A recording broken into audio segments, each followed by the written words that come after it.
Okay, whilst tonight's presentation is about a single war cemetery in Singapore, which you can see here at its unveiling on the 2nd of March, 1957, my intention is to highlight the many considerations and so-called hidden hands that went into its development. This is because war cemeteries are often viewed through the stories of the servicemen and women that are buried and commemorated within them, and the annual ceremonies that take place around important occasions. I want to show how in the case of Kranji, there is a larger narrative and how it's part of a wider post-war endeavour across Asia. At the same time, I'm taking this opportunity to highlight the many cemeteries and burial grounds in Singapore that contributed to founding Kranji, most of which have now vanished through redevelopment, and the knock-on effect to local history and culture. Kranji is in fact an amalgamation of many of Singapore's former cemeteries. So I've therefore arranged my talk this evening in 4 parts. Firstly, to briefly explain the conditions and events that led to a war cemetery being required in Singapore. Secondly, to highlight the many participants and decisions as to why Kranji was selected and the many other sites that went into its initial creation. Thirdly, to introduce its architect, how Kranji was conceived and then constructed. And finally, its legacy, what it means and offers to a contemporary Singapore. So on the 8th of December 1941, a day after the attack on Pearl Harbor, the Japanese 25th Army with air and naval forces under the command of Lieutenant General Tomoyuki Yamashita invaded northern Malaya. Around the same time, Japanese forces pushed into the Philippines, Indonesia, Borneo, New Guinea, and the Southwest Pacific. They also pushed northwards through Thailand to occupy Burma on their way into northeast India. Contrary to many perceptions, British forces had considered the threat to Singapore from the north, and the Public Works Department had constructed numerous airfields and military bases throughout Malaya. What had not occurred was these bases suitably reinforced with modern aircraft and weapons. This is attributed to more pressing needs closer to the UK at the time. As late as 1939, for example, the Royal Air Force had no fighter aircraft stationed in the Far East. What planes they had were older variants and no match for Japanese Mitsubishi Zeros. And you'll see why this is important to the story later on. It was only in middle of January 1942 that British-built Hurricane fighters were delivered to Singapore, but even then in small numbers, and they had not been modified for tropical conditions. The Japanese Imperial Army, now attacking on either side of the peninsula, with the numerically greater armored tanks, superior aircraft, and naval assets, put Commonwealth forces onto a defensive retreat southwards. Furthermore, on the 10th of December, the sinking of 2 of Britain's flagship vessels, the battleship Prince of Wales and battlecruiser Repulse, made holding Malaya untenable. On the 31st of January 1942, almost 8 weeks after the initial invasion, all remaining British, Australian, Indian, and local forces crossed the causeway linking Singapore, and this land bridge was blown. A few weeks later, on the 8th of February, 1942, Japanese forces launched their assault on Singapore itself. They crossed the Johor Straits and landed to the northwest, including along the Kranji coastline. Yamashita, from the tower of the Sultan of Johor's palace just across the water, was able to observe his forces advance. Over the next few days, amidst ferocious battles and hundreds of casualties to both sides, Japanese forces pushed south and east, advancing to the edges of the city. On the 15th of February, 7 days after the assault, Far East Command's Lieutenant General Arthur Percival unconditionally surrendered. Over 130,000 Commonwealth and local troops became prisoners of war in camps including the notorious Changi. Over the next 3 years, many of these prisoners were sent to the Thai-Burma Railway, where thousands died under appalling conditions. Others were shipped to Taiwan, Japan, and other Japanese outposts, with many dying when Allied submarines mistakenly attacked them. Hundreds of prisoners would die of disease and malnourishment in the camps themselves. For example, of the 15,000 Australian servicemen who surrendered, approximately 7,000 would die as prisoners of war. That's 46%. There were also the thousands of local Chinese civilians massacred under the Suk Chin Purge. Singapore became awash with cemeteries, burial grounds, and sites of mass graves, many of which would only be discovered years later. So with the end of the war in Asia, the Imperial War Graves Commission, as it was known then, was tasked to establish war cemeteries and memorials for a vast region spanning from northeast India to Singapore in the south and Hong Kong in the Far East. Colin St. Clair Oakes, a veteran of the Burma campaign, was appointed principal architect to design the major sites in Asia, becoming the Commission's only principal architect of the recent war.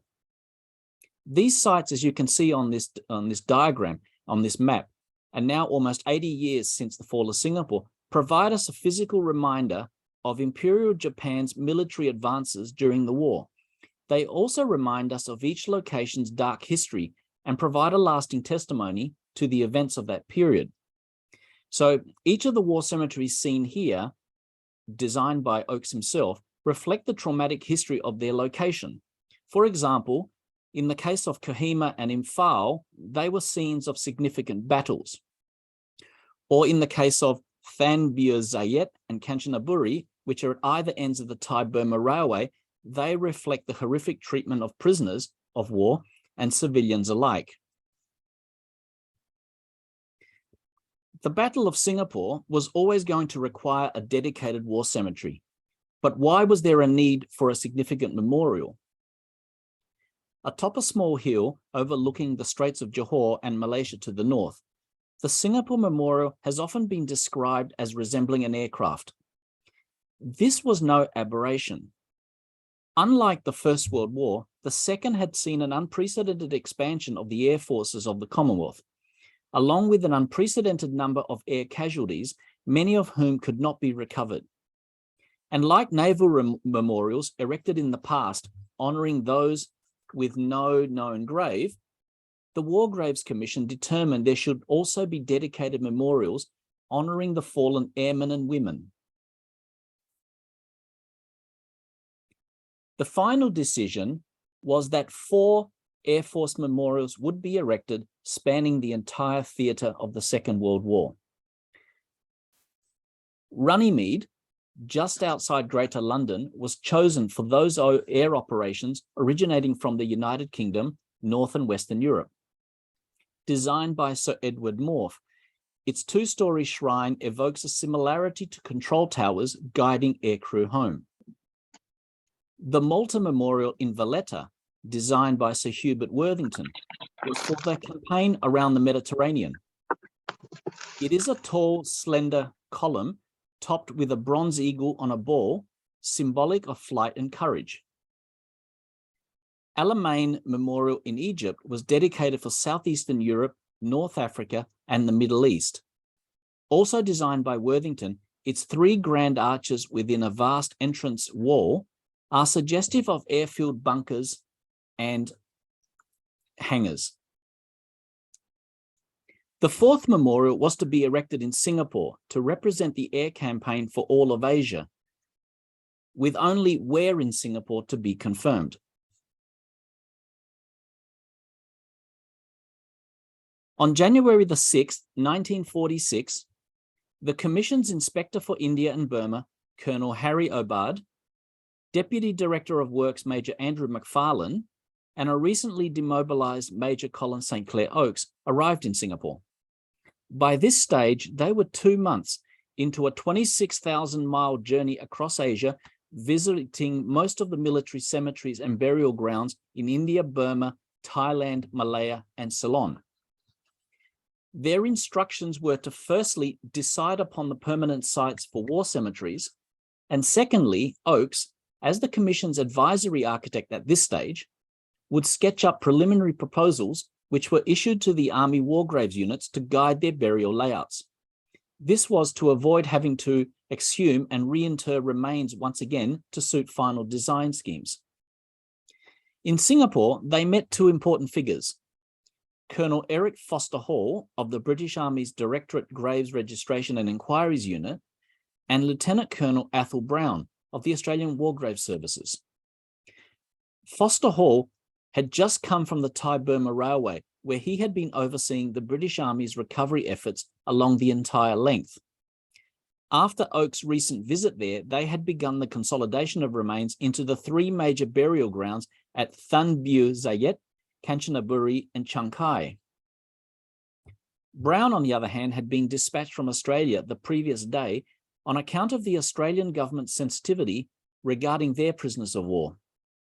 Brown at the time was overseeing a parallel campaign of recovery efforts and planning for war cemeteries within what I call the Australian sphere of operations.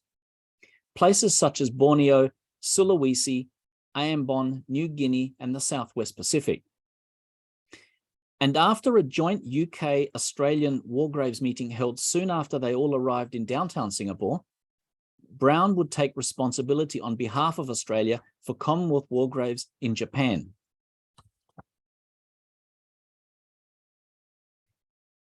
Over the next few days, accompanied by representatives of Headquarters Far East Land Forces and Supreme Allied Command, this party would visit the sites of 7 former prisoner of war and military burial grounds across the island.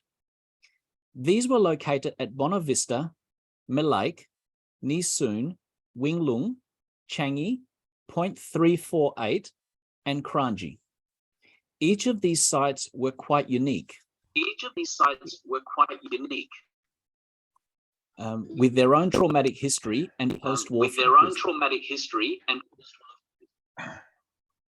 Oakes and Obard would examine and evaluate each site on its merits and disadvantages and report back to the Commission their findings, which I will share in the next few slides.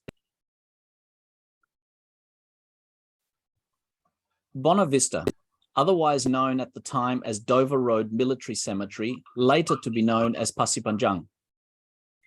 The most western of the sites, this area was the scene of the final bloody battle of the Malayan campaign and is arguably Singapore's most significant battlefield. Defended by the Malay Regiment with hand-to-hand fighting throughout the jungles and along the ridges, its eventual capture allowed the Japanese unchallenged access through to Alexandra Hospital, scene of one of the island's most infamous massacres. Described as a landscape of blasted trees, but carpeted by the many wildflowers of the tropics, the poor condition of the soils would rule this site out. This cemetery, which accommodated many of the casualties from the recent battle and had also served the local army camps prior to the war, would be closed in the early 1970s for redevelopment. Its remains were exhumed and, along with Ulu Pandan Military Cemetery, which is further north, relocated to the newly constructed Kranji Military Cemetery, adjacent the war cemetery. Melaik, this is, it's from the Malay word melaka, meaning a rubber tree farm or plantation. It's actually a burial ground on the site of the former mental asylum and leper settlement. It was a small cemetery established by Allied prisoners of war camped outside the former mental asylum and adjacent leper settlement. Japanese forces had commandeered these institutions and turned them into a civilian and military hospital, which received the seriously wounded patients from the General Civil Hospital. In one of the saddest episodes of the war, the Japanese transferred 500 of the asylum's mentally ill patients to St. John's Island off the south coast of Singapore, where many starved to death. Those who remained were locked up and neglected. Nee Soon.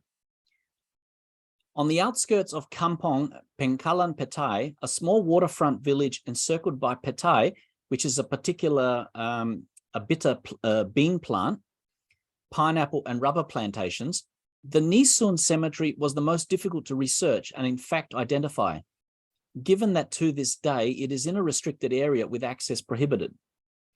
On sloping ground facing the Seletar River estuary, it was only through Oakes and Obard's reports and the records of a specific war crimes trial that I was able to roughly identify the likely site.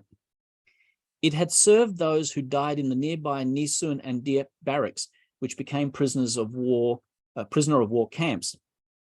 But what is most interesting about this cemetery is that it comprised two Muslim burial grounds separated by a track, with one of them solely for the Joranyu, which is one of the distinct original tribes of Singapore Island. And it highlights the social distinctions within the Malay communities at the time. According to the war crimes trials, Nisun's dark history involved the Japanese execution of captured American aircrew late in the war and their burial there. Soon after the Japanese surrender, a decision was made to exhume these men and burn the remains in an attempt to suppress and destroy all evidence of the executions. Its limited access, surrounding plantations, and proximity to the nearby Seletar Air Base would eventually preclude this site as the main war cemetery. But given the number of Muslim burials here, Oakes and Obard had in fact recommended that they remain undisturbed and to become Singapore's second official war cemetery, only for Muslim servicemen.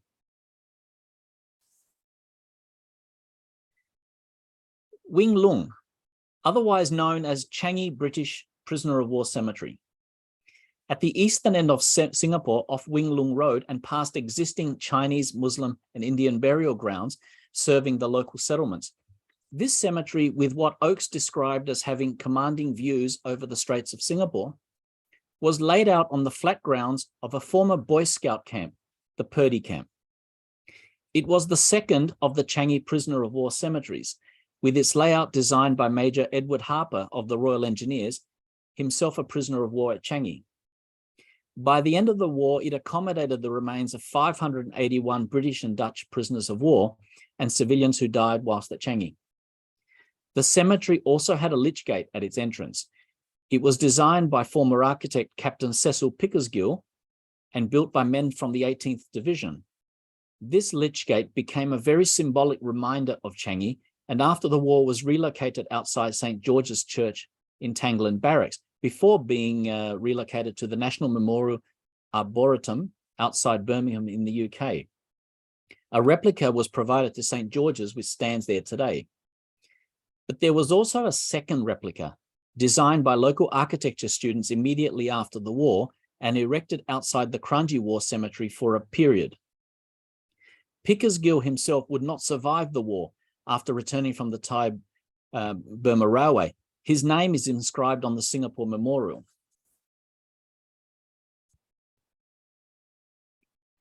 The Changi Prisoner of War Cemetery, situated somewhere between Selarang and Roberts Barracks, was actually two burial grounds either side of a central entrance. The British were concentrated one end, Australians at the other. It had been carefully laid out and landscaped by Captain Jack Elliott, a former postal worker from Western Australia and a prisoner at the camp. Importantly, this was the Australian government's preferred site. This had been made patently obvious by their holding of a design competition for a memorial and cemetery immediately after liberation by its prisoners of war. The winning entry, and a sizable amount at the time of £100 prize money, was awarded to the architect Lieutenant John Brindley, who would go on to design numerous modernist public buildings across regional New South Wales. But for all its significance and at the dismay of the Australians, it had to be ruled out on account of the Royal Air Force expanding the nearby runways originally built by the Japanese during the occupation. Today's Changi Airport.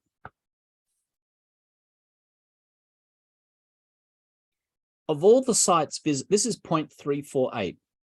Of all the sites visited, the strongest case was in fact made for point 348. Otherwise known as Bukit Batok Hill, the second highest in Singapore. Both Oakes and Obard, in their original reports to the Commission, would recommend this location as the site of Singapore's permanent war cemetery.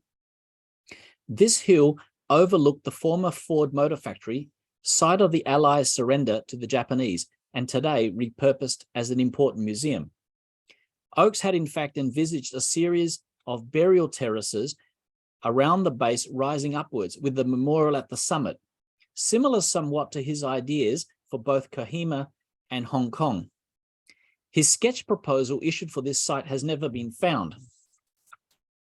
But this hill during the war was the site of a Japanese war memorial and shrine to commemorate their own war dead, known as Sionan Churieto, erected a few months after the fall of Singapore and using Australian prisoner of war labour. In fact, a small wooden cross memorial was also erected behind the main shrine to commemorate the Allied war dead. Upon the island's liberation, British Army authorities ordered its immediate demolition, with today only some steps remaining. Now, whilst the association of point 348 with this difficult history would eventually preclude its consideration, it was an interesting decision. By way of contrast, a few months later, a similar Japanese memorial, this time in Yokohama, Japan, would also be demolished by the Allies, and a military cemetery for Commonwealth servicemen erected in its place. Today, we are left pondering the what if. Which finally brings me to Kranji. In May 1944, the site of a former army barracks and ammunition dump was repurposed by Japanese forces as a hospital and prisoner of war camp to cater to the many returning casualties from the Thai-Burma Railway. The very railway line that took thousands of prisoners to this fate ran alongside the camp. With many of these returning servicemen succumbing to malnourishment and their ailments, a small cemetery was quickly set up approximately 500 yards south of the site of the camp upon a small Kranji hill. Overlooking the Straits of Johor, one of the prisoners responsible for establishing this cemetery, Samuel Purvis of the 197th Field Ambulance and a former professional footballer, described it as follows. Kranji turned out to be the worst camp of them all. Strange though it may seem, it was also the nicest in which to bury our dead colleagues.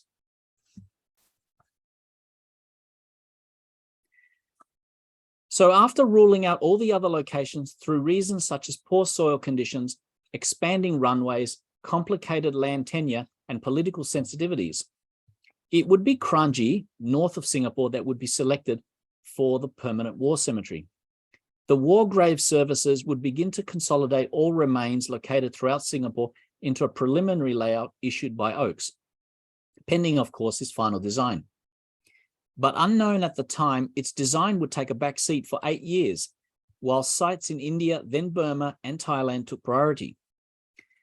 This image, as you see here, was taken in 1946, early 1946, soon after Kranji was confirmed, and it shows the temporary burial layout.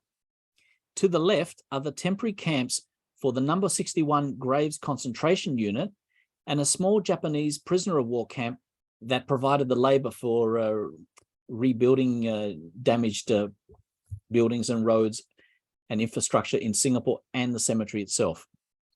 The prominent hill in the background is Bukit Mandai. It wasn't just the major burial sites visited that would provide the war dead for reinterment at Kranji. Singapore by this stage had hundreds of burial grounds scattered across the island as a result of the fighting and the post-occupation treatment of civilians and prisoners. There were also many scattered and isolated graves hastily created in the final days of the war, and significantly, there were many unknown mass graves from atrocities committed to civilians and servicemen alike that would only be discovered years later. And just to give you an outline of how many cemeteries there were, a report in 1978 identified that at that time there were still 213 burial grounds comprising 2,146 hectares in Singapore, which in an island that size amounted to a 3.2% of the land area. So just to highlight a few examples in this slide, from top left, we have a prisoner of war's sketch of a small burial ground adjacent the Sime Road camp, which also included a Japanese casualty. Then there was Bidadari, one of the historic cemeteries of Singapore that accommodated war dead burials. Similar isolated war dead were found in the other significant historic cemetery in Singapore, Bukit Brown. Ulu Pandan Military Cemetery, which had both war dead and military deaths. And then there was Tan Son Nhat British War Cemetery in Saigon, which in 1954 saw the remains relocated to Kranji on account of the crisis affecting Vietnam. Another example was the mass grave at the Singapore Civil Hospital grounds, created in those frantic final days. An open water reserve trench was used by hospital staff to bury the ever-mounting dead of all nationalities being brought in amidst the fighting and the shelling, which the Japanese continued after the surrender. Lime was used and the trench backfilled over and grassed, thereafter to be forgotten. It was only rediscovered in June of 1946 when it was returned to civilian authorities and trial holes were dug. Without the ability to determine who was a serviceman and who was a civilian, it was decided to leave it undisturbed and instead provide a memorial at Kranji to those who could be identified. Only this wooden cross remains today at the hospital grounds in memory of those who lay buried there. So, who was the architect Colin St. Clair Oakes? Aware of the time limitations, I can only provide a brief outline, but I do recommend his Wikipedia page entry or the book In Honour of War Heroes for a more detailed account. Born in North Wales, his father was a country architect and First World War veteran. He went to a local county school, followed by undergraduate training at Northern Polytechnic School of Architecture. A spell in Finland followed before returning in 1931 and winning a Rome scholarship at the British School of Rome, staying there for 2 years. Back in the UK, he joins Robert Furneaux Jordan and Maxwell Allen, whilst also teaching part-time at the Architectural Association, where he gradually develops his modernist design sensibility.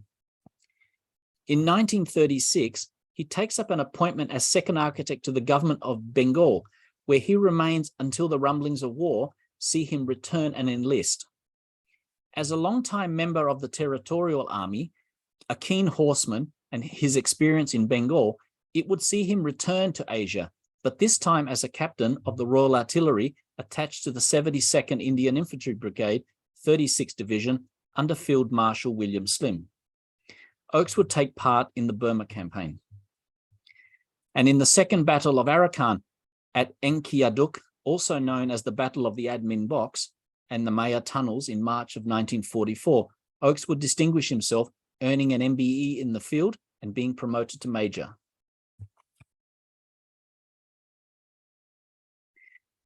So between 1946 to 1955, the majority of war cemeteries in Asia would be designed and completed. In the case of Kranji, Oakes only began designing in 1953 to commemorate the approximately 3,000 Commonwealth airmen who had died in that theatre. He drew inspiration from the aircraft silhouettes often found on playing cards handed out to service personnel and used to identify friend from foe.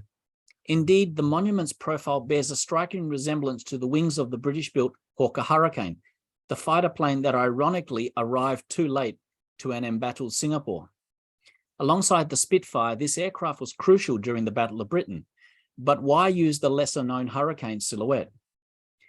The research took me to Oakes' own wartime experience during the Burma campaign.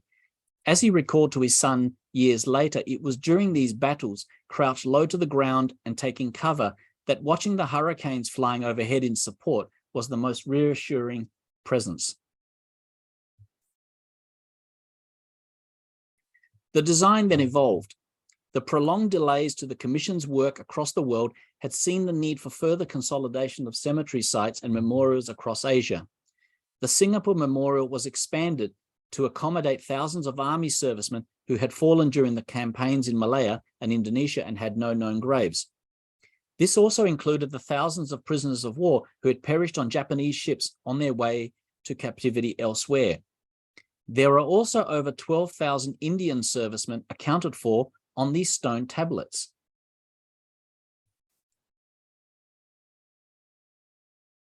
The final design comprises 12 concrete spar walls supporting a winged structure which appears to float above.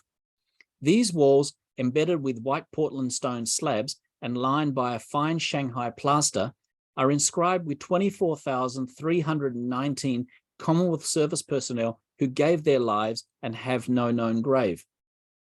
A further 4,461 headstones line the grass slopes below, of which 759 remain unknown.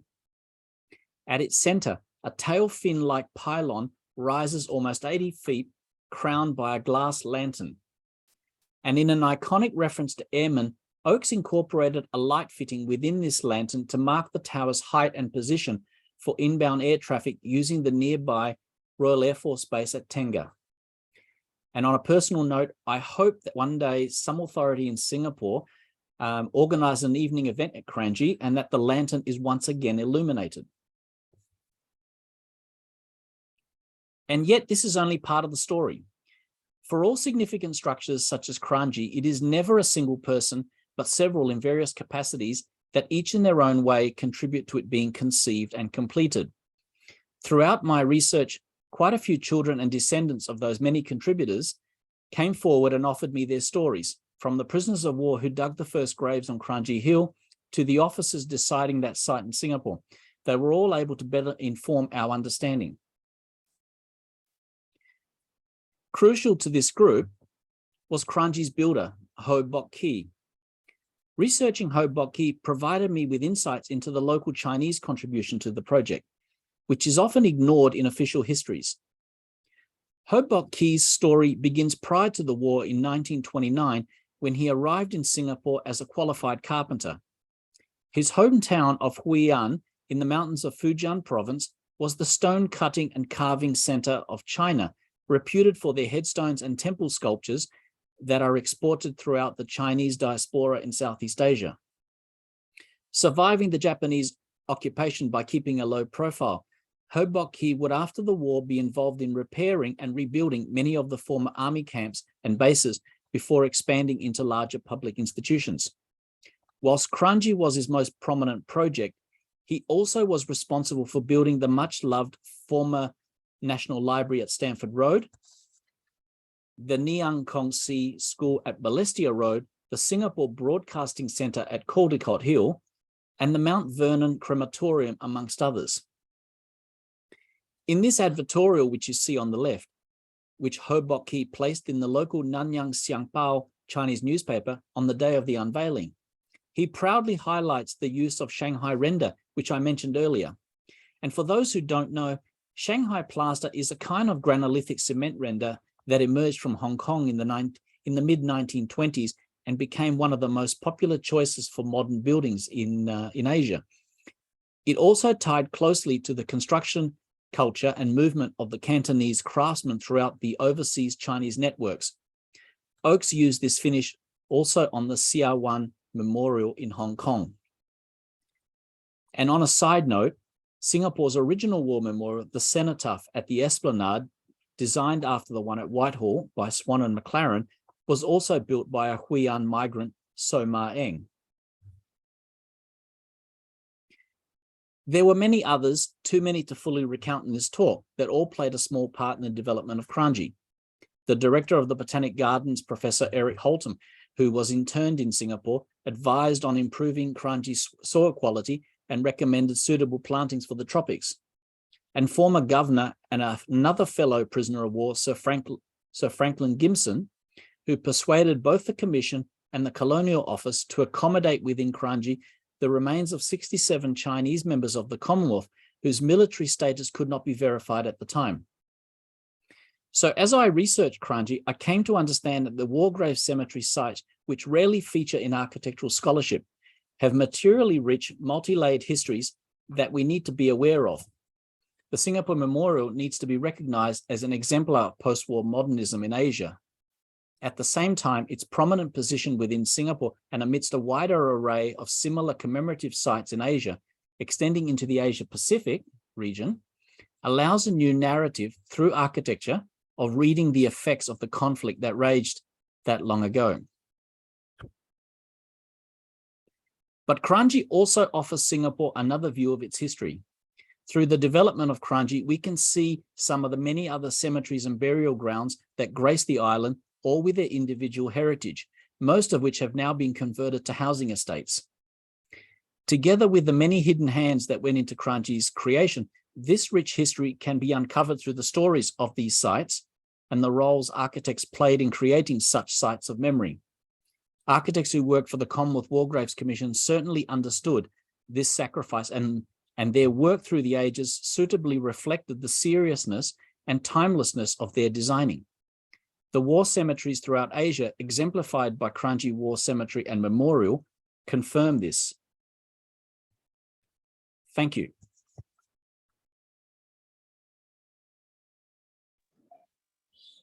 Thank you so much for that enlightening and I would say also moving sharing. This is, how do I say, this has really made me think about how much more meaning there is within this memorial that could be shared with the complex and the diverse society that is in Singapore today, such that more people can understand the value of what it's trying to say, and I guess ultimately the importance of peace. Now, may I ask if there are any questions from our audience from across the Commonwealth at the moment? If you have, you can either type it in or you can raise your hand and introduce yourself very briefly and keep to a short question. So the floor is open.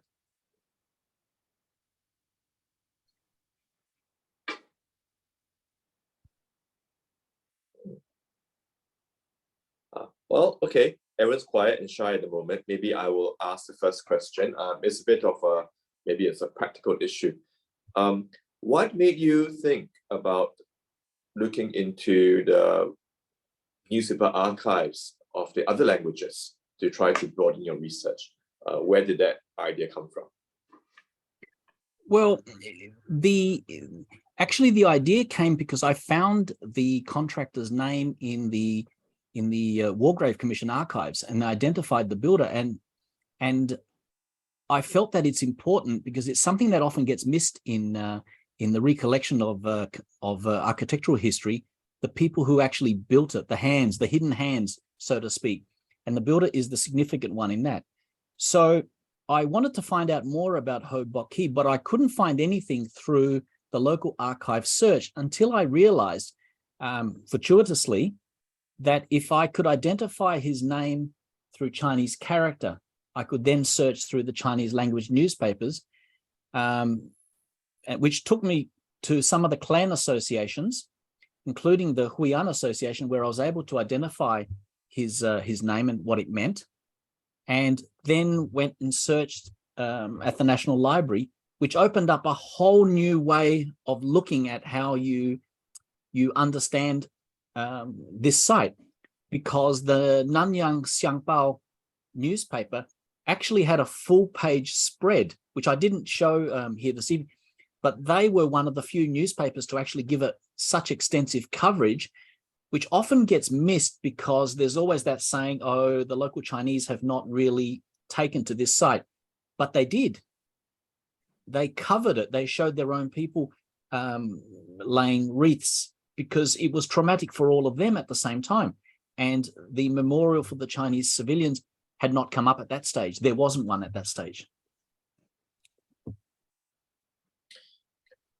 Thank you for that. I think this one, this aspect of research depends so much on, well, in some way chance, and being able to access newspaper archives, which are, I would say, very hard to conserve and even harder to go through unless they're digitized.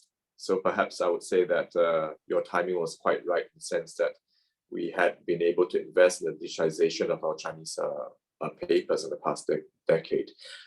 Let's see, do I have anything online? Ian, thank you so much. 1970 and last year. Do come back and perhaps we can all go up together to Kranji, which is always such a beautiful and meaningful site. Yeah. Did you have any other unexpected surprises in the course of your research into this project, in the past years? I think the biggest surprise was finding out that the architect was really not known at the commission itself. I think he was the principal architect for Asia, but he came from an average middle-class family, and his upbringing was in a way standard for a lot of young architects at the time. But because he didn't come from a background of privilege like the established architects that were working for the commission at the time, and because I guess there was a growing tiredness by the 50s of the whole endeavor, after the war, somehow he just got completely missed. And it was only through exploring him that I was able to piece together a bigger story, because his role in it is a role that connects Kranji to the other sites throughout Asia, from Thailand, Burma, into northern India, and then, of course, into Hong Kong. He creates this link. And it was such a fascinating story, because he was also a veteran of the war, and you could just, when you read between the lines, you could see how it affects them and how it affects their design, especially when they're designing for their own fallen comrades.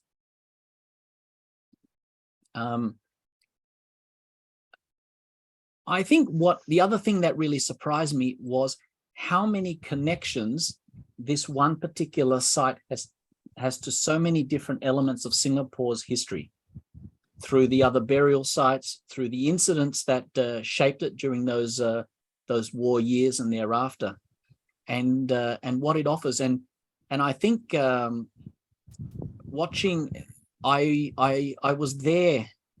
I was in Singapore in November of last year to attend the Remembrance Day ceremony. It was the first one where there was full attendance from over the years of COVID. And it was such a remarkable feeling that everybody was there, and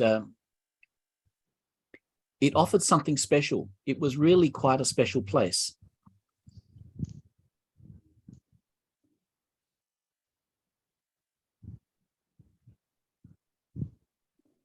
Hello. Yes. Yes.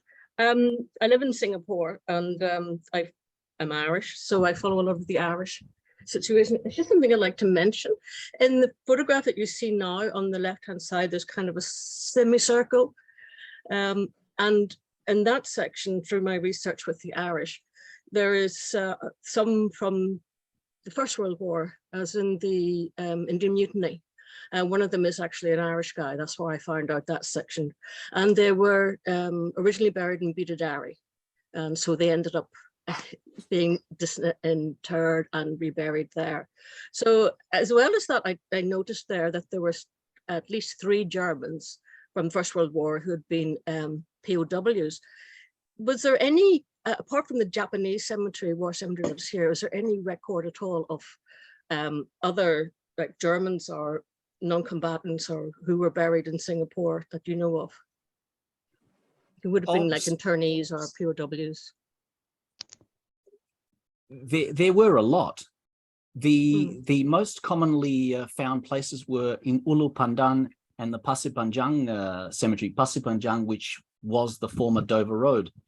They were the 2 primary places that were taking military burials continuously because of their association to army camps, or the British army camps at the time. But one of the things that we found was that there were a lot of individual graves marked all over the place in Bidadari. And that was the one that was more crucial, because it's actually identified at the War Graves Commission.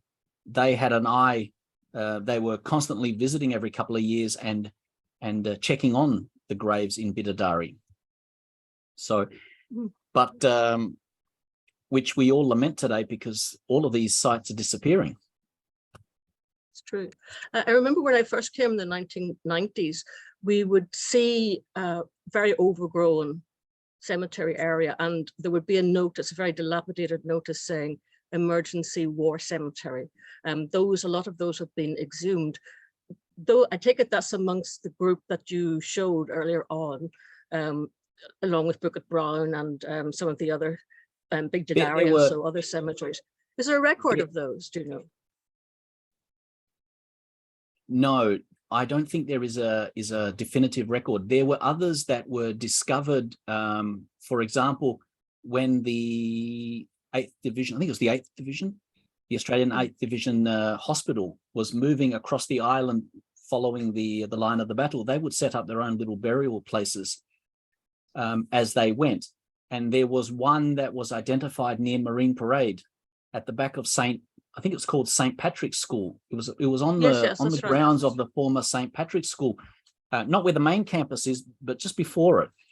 So these all were consolidated because the first thing that happened, and this happened through the Army graves registration units, not the commission itself, the Australian and British graves registration units that were stationed there, they would get a lot of information from the locals as to where these sites were. And a lot of the officers who were prisoners of war kept records of where they had buried their men across the island. There were hundreds. And even today, there are historians and battlefield archaeologists who are still planning to investigate sites where there might still be remains. That's interesting, because I know St. Patrick's School was Australian. The Australian Army took it over as hospitals, and it never actually occurred to me, of course, there would be burials around that area. So that's yeah, very good to have that connection suddenly that I hadn't realized before. Yeah, thank you. You're welcome. Thank you, Sarah. I believe we have a question from Rowena, and I can read it out. It's, please, could you expand on how Colin St. Clair Oak's experience of war affected his designs and interaction with the CWGC? Let's have a look, expand. Well, I'm still working through this myself to understand how it affects him, and that's actually a much bigger project that I've been working on for a couple of years now, because and not looking at just him, but there's a couple of other architects that also served overseas or served during the war and came back and did work for the War Graves Unit, including one for the Australian War Graves Services. My feeling is that, and the commission was quite clear at the beginning in their advice on who gets to design war cemeteries, where they preferred the architects to have served, and they had on the rationale that they would be far more sensitive and less prone to frivolous decorative designing, because it had to be timeless and because it was people that they were most likely to know, or their colleagues and comrades. So there was a certain level of austerity. In the case of Colin St. Clair Oakes, he was also the first modernist to do work, and he was crossing the boundary, so to speak, from the established order that the War Graves Commission had been used to in the past and was still being used to, especially in the European theatre.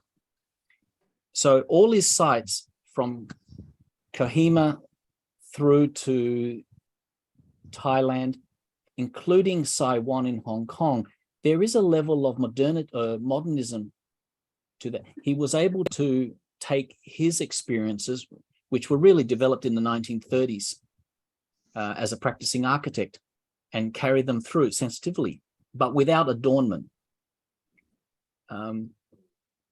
I didn't show it this evening because it really is, it sort of digresses to a more architectural discussion.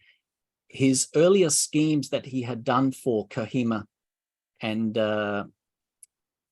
where he actually had designed a pantheon on top of the hill, and it was more a triumphalist kind of structure, which probably wasn't the right thing, and it was rightly not allowed to proceed. So the idea of monument, memorial, it's a very delicate balance as to what to put, where to put, and how to design them without them being overtly symbolic, if that's the right word. I think that's about as much as I can explain it at the moment without having more drawings to show you. I think perhaps we should have another talk based on those drawings, because we are talking about architecture as well, and such a rich subject.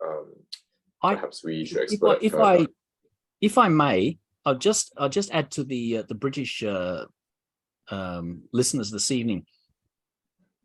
Oakes by 1954 had actually changed job and had taken up the position as the chief architect for the Boots pharmaceutical company.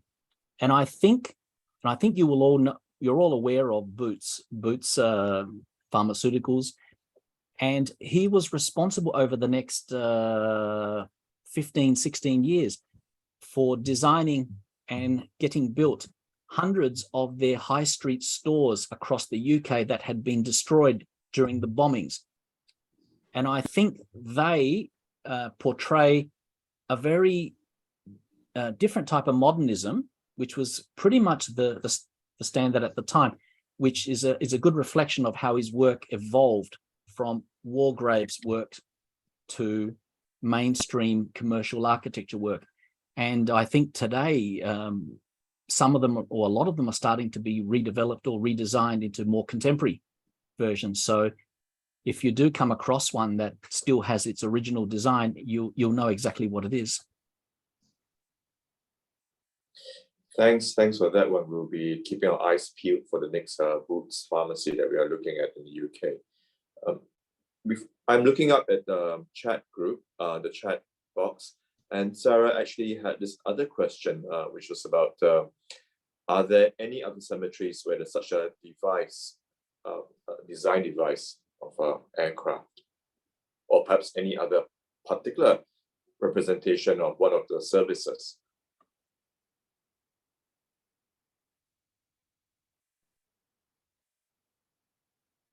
Not that I can think of off the top of my head.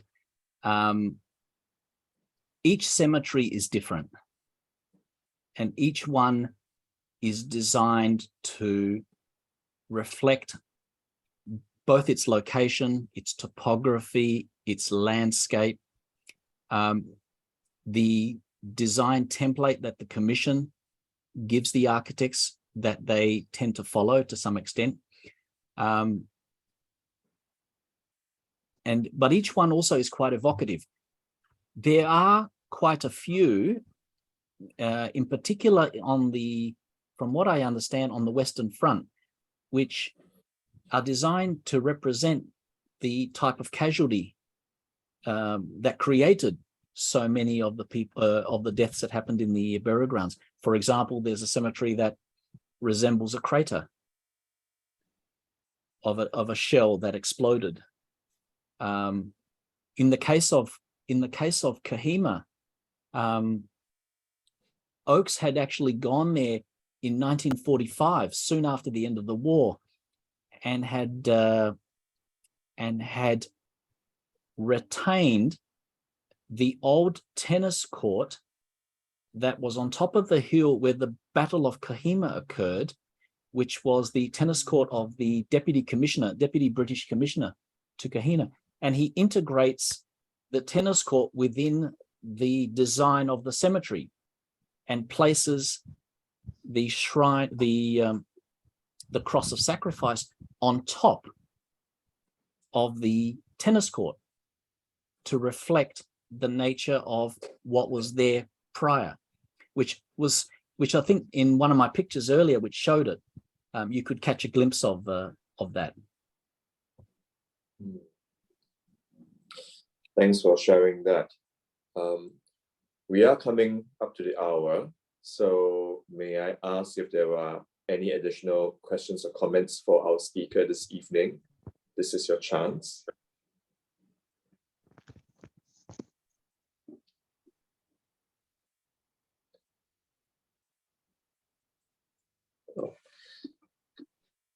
Well, okay, I think everyone's very happy with your sharing and not much questions. Well, I would say that do buy the book, if I may say so, and there's much more in there. But I would say that in an era of, at the moment where we are, I guess climate crisis and the issue of development and architecture and building, one thing I've taken away from your research and your sharings, how do we treat the question of time and construction?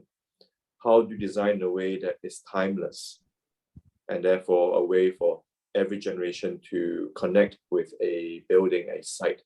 Yeah, and that's something to think about. It's not really something we are taught in school. So, well, thank you very much, everybody from across the Commonwealth and beyond, joining us this evening in Singapore and Australia. And thank you to our hosts in London, Megan, for helping us get this going. I'm so glad that we had a chance to meet over the internet. Technology is so wonderful. And I look forward to seeing everyone again on this forum at our future talks. The CHF really appreciates everyone's interest and support for our joint endeavor to use heritage to bring all of us together closer. Thank you, everyone, again. And good night from Singapore. Thank you. Good night. Thank you. Good night.